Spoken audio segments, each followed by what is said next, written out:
All right, hello again. This is Jeff Scott of Blackhawk Technical College. I've been going over select chapters of the Android Studio Development Essentials textbook for the 152-156 Mobile Web Development Android class for the spring 2016 semester at Blackhawk Technical College. I'm currently on chapter 11, which talks about different Android activities. And as they mention here, the activities that make up an Android app pass through a variety of different states during the course of the app's lifetime.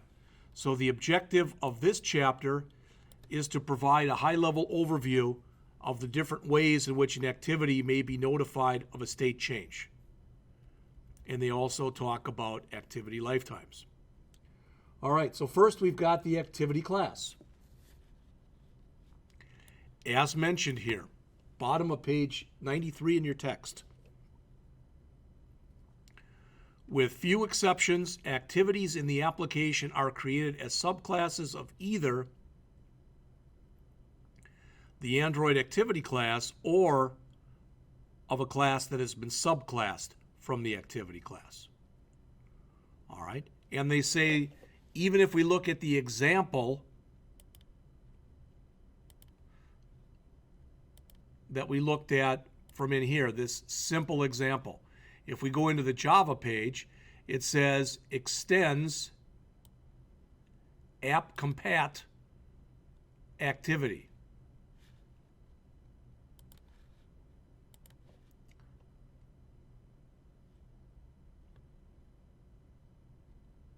Well, I've got a different, let's see, public class.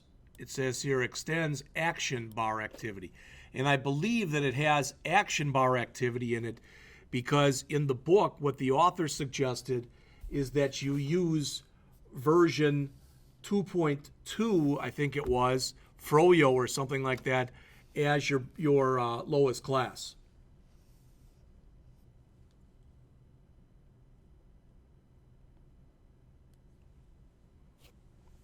The purpose of this action bar activity is mentioned in page 95 of the book, is to make the action bar available to applications that are required for it to run on. Had we specified app 11 3.0 or later, the activity would have been declared as a subclass of the activity class rather than of the action bar activity. All right?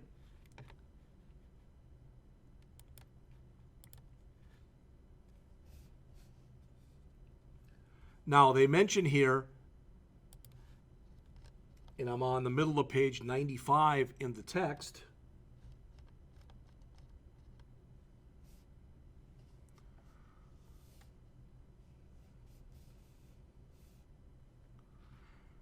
the author says right here, the activity class and its subclasses contain a range of methods intended to be called by the Android runtime to notify an activity when its state changes or is about to change. The author will refer to these as the activity life cycle method.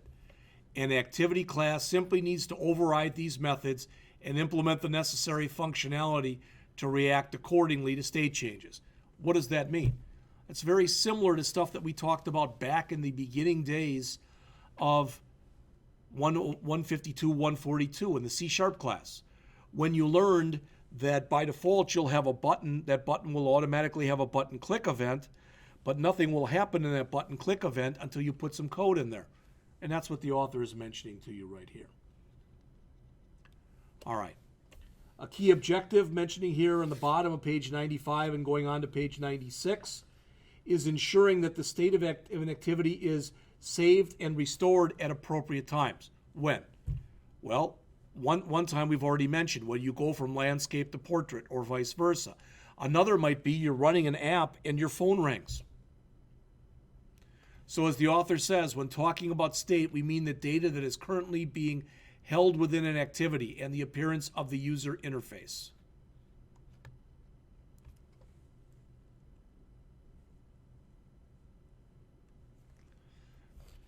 State information that persists from one invocation of the app to another is referred to as persistent state.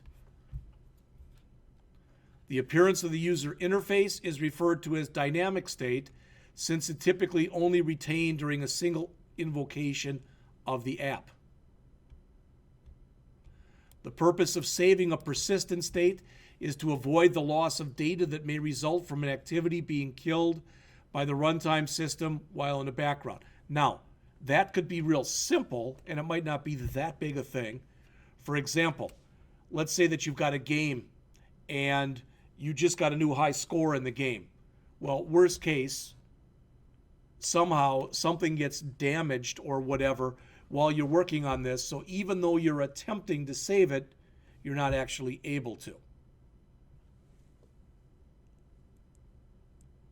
But you want to be able to save it, as it says, to avoid the loss of that data that may result from the activity being killed by the runtime system while in the background. All right. Dynamic is saved for reasons, as they say, that are more complex. And they go through a scenario in here. But what they're saying basically is, again, suppose that you're playing a game on your phone and you're in the middle of something and the phone rings. So basically the game suspends itself while you're on the phone. When you hang up your call, ideally you go right back to where you were previously in your game. And that's what the author mentions right here. This is the middle of page 96 in the book. And the author says here, the main purpose of saving dynamic state, therefore, is to give the perception of seamless switching between foreground and background activities. All right. So let's take a look here at the Android activity lifecycle methods. Again, there is a picture that I have already, or will save for you, that's right here. Save this file. All right, I'll have to save it a different way, but that's okay. But right now, I'm sure that it is someplace. Let's see, there's the Android picture. There's the activity lifecycle. Copy. And I do these things because if I don't do them right when I think of them, I usually forget to do them.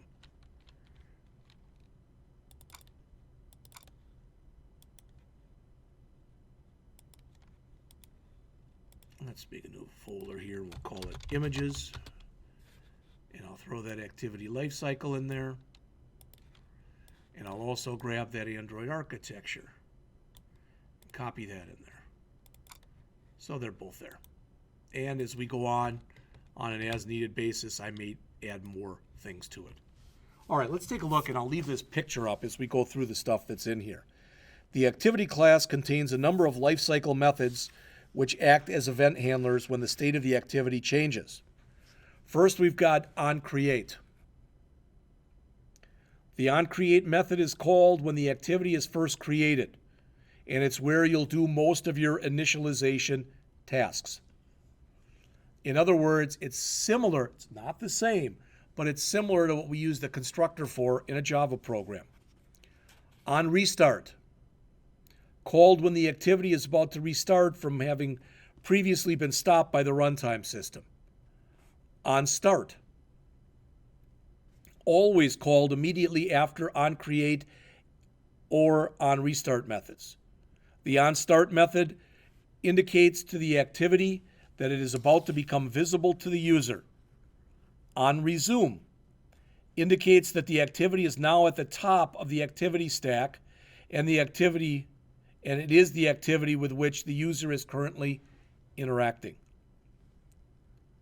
OnPause indicates that a previous activity is about to become the foreground activity.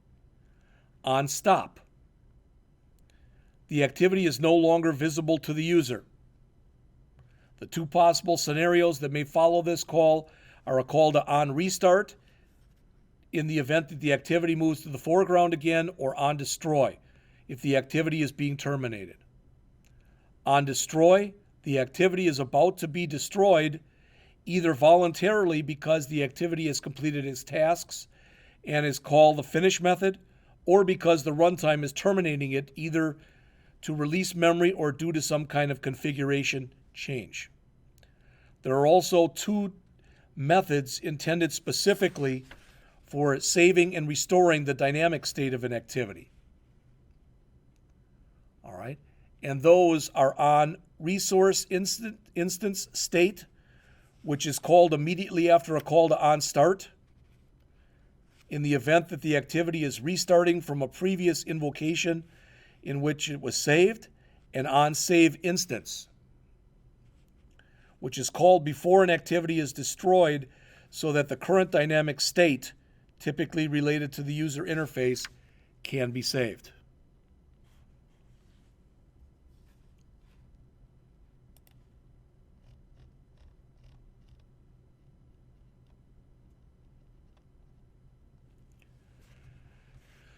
The final topic that's discussed in this chapter are the activity lifetimes. And that is the entire lifetime, the visible lifetime, and the foreground lifetime. And these are lifetimes through which the activity will transition during its execution. Entire lifetime, as mentioned there. It describes everything that takes place within an activity from the initial call to on create, all right, and the call to on destroy prior to actually terminating. Visible lifetime covers the period of execution of an activity between the call to on start and any call to on stop. And foreground lifetime refers to the periods of execution between calls to on resume and on pause. So I showed you my way. This is the way they show it in the book in figure 11.2 on page 99. So all activities are derived from the Android activity class.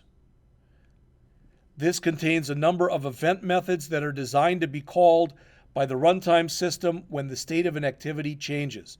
Activity state can be thought of as taking on two forms. The persistent state, i.e. the one that needs to be stored between application invocations, and the dynamic state, which relates instead to the current appearance of the UI. Now, in the next chapter, which we're going to start on shortly, they go through an example, and what they basically do is they're going to put log statements all over the place in a program. And the reason they're going to do that is so when you run it, you can see how something transitions from one step to another. Again, since I'm having problems running this stuff with the emulator, I will go over it and write the code, but I will not be able to run the code. So we'll do that next.